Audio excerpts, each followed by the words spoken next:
let's talk about the future of music and also female DJs in Ghana right now. What has been the journey like for my guest in a very male-dominated industry, as she has done this for a decade? And if you've done something consistently for a decade, it means you're actually really good at it.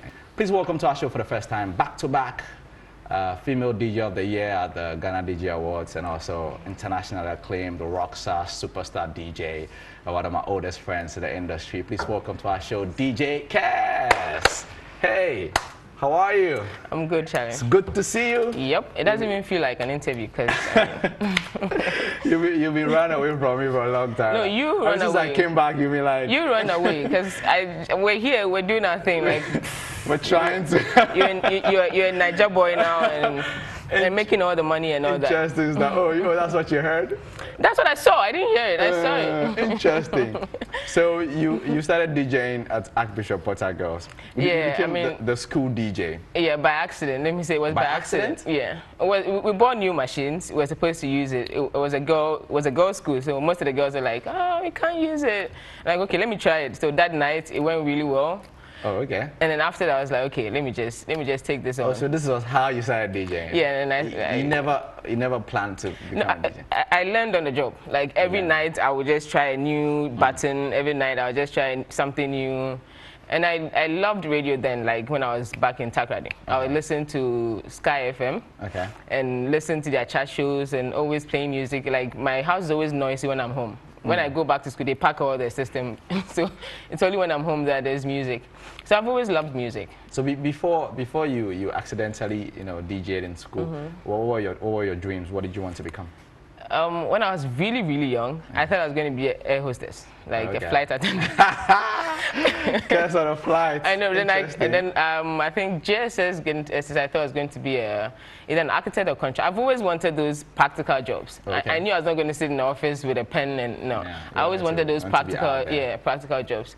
And then when I got to school, SS, I was like, I definitely would be a producer.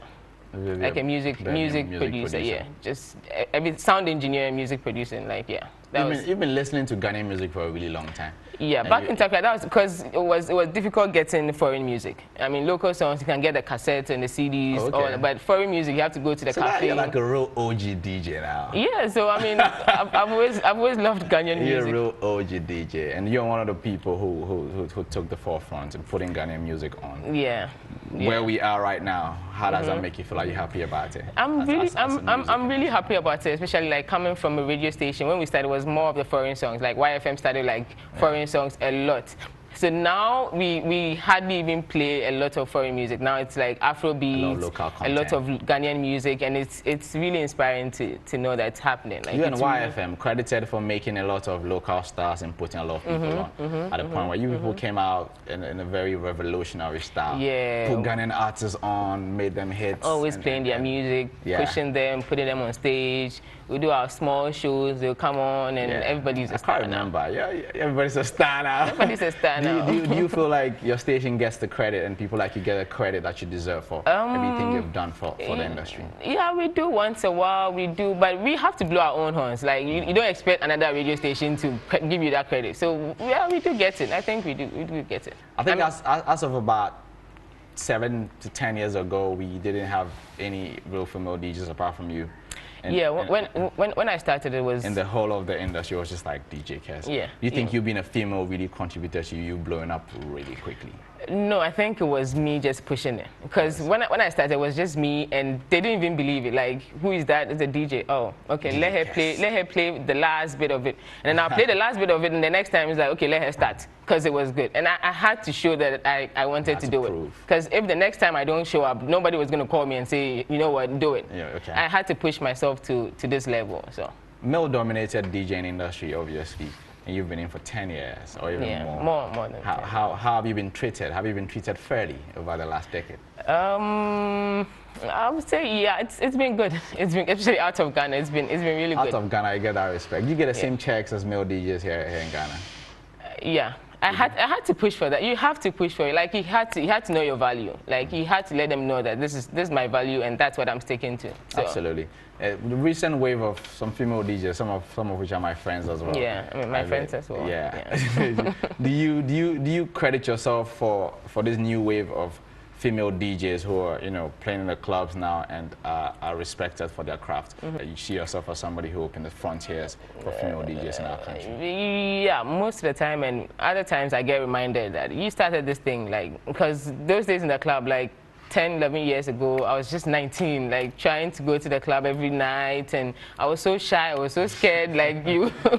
I was so shy and scared at that time, but I still made it happen. Most of them now, even those days, used to come to me like for music, for tips and all of that. So yeah, I mean, I think I should. What's the relationship between you, who is now you're a young OG, who is now an OG, and the new crop of female DJs who are intruding in the space now and doing their own thing?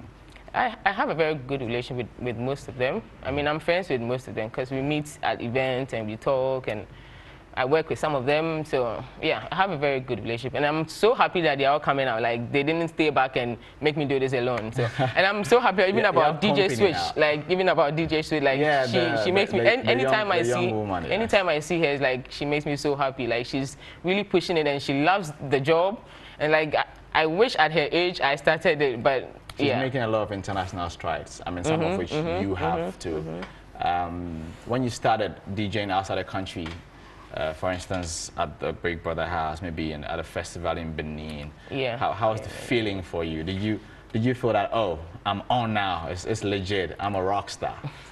I think for my biggest break being Big Brother, after that I was getting messages from Nigeria, from Liberia, other African countries, and it was good. It felt really good because in the beginning I was like, I don't even know anybody there. How am I going to do it? Yeah. But when you get there and you feel that respect, that honor they give to your job, it makes everything worth it. Absolutely incredible. Yeah. How are those experiences though? For instance, first time you entered the Big Brother house, you flew over. I do remember because we've been friends for a long time. Yeah, I mean, I was really proud, like, yo, DJ Kess is on tonight. How was it feeling for yourself? I remember that day when my boss, Knuckles, was like, oh, you're going to I was like, Knuckles, how? Like, let somebody else go. How am I going to do it?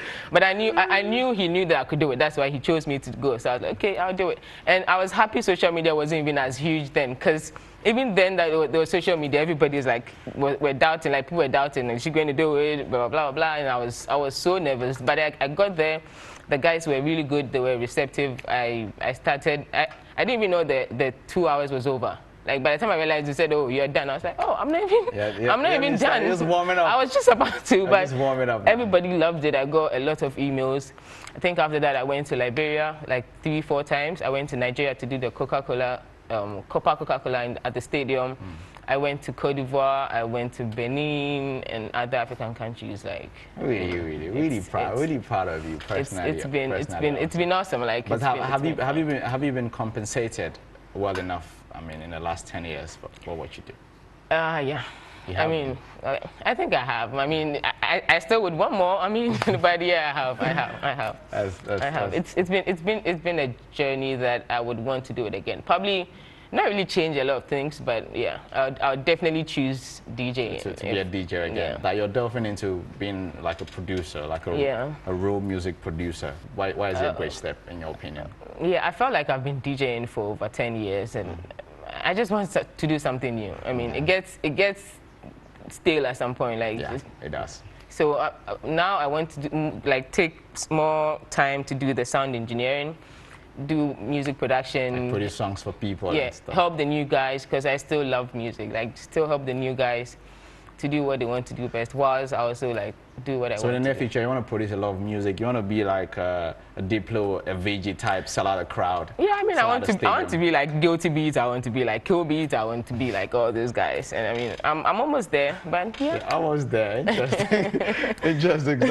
I think I haven't heard your beats yet, so I need to come over and hear something. I'm sure you have, but you just didn't know. But I'll put you on it. I'm sure you have, but you just didn't know. Let's talk about you and YFM. So much loyalty. 10 years. People moved in and out, came back.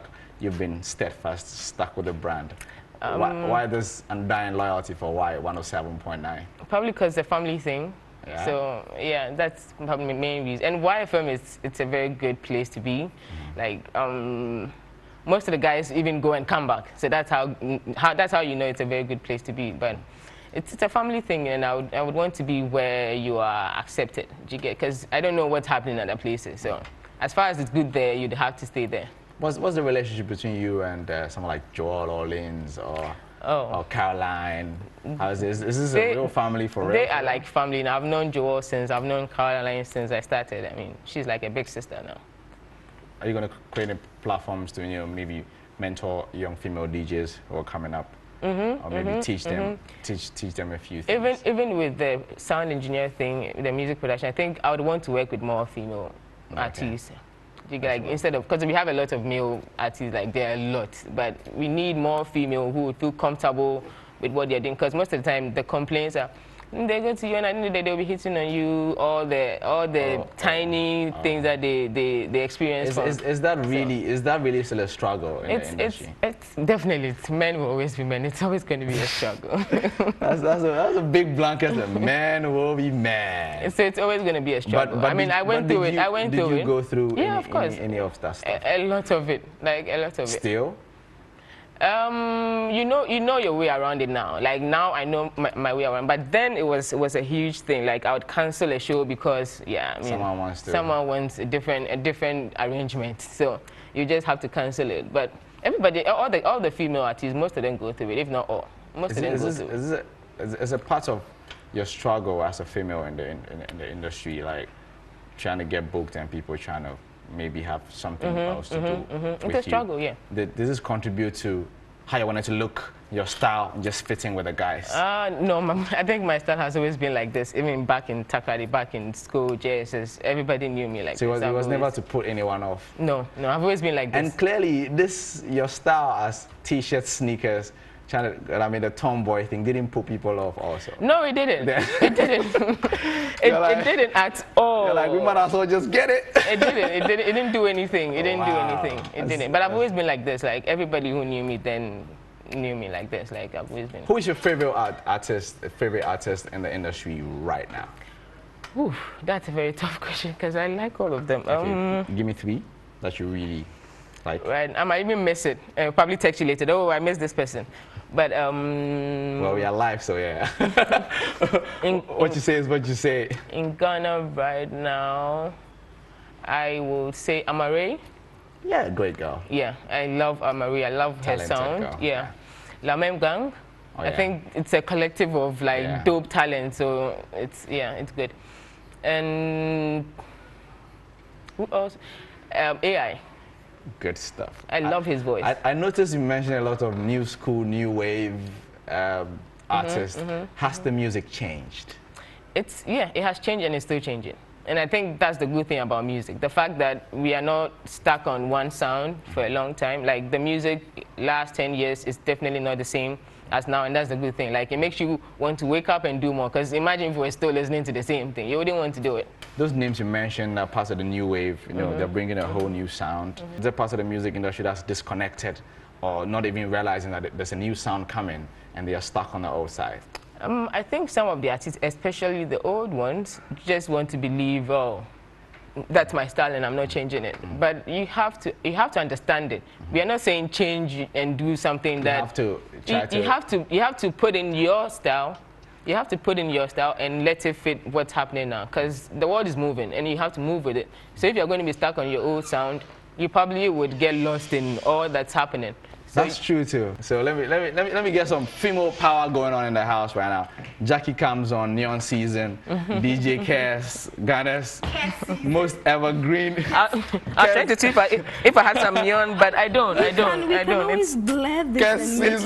I was almost there. You should have given me the memo or something. I don't need to talk much. Do you get the memo? Jack is stressing me, man. Do you get the memo? That's it for our show today. Thanks to Bless and also DJ Kess. That's all right, right? Yeah. Yes. Bless. Yes. Thanks to Yes. Bless and also DJ Kess. That's Thanks to DJ Kess, everybody. Yeah.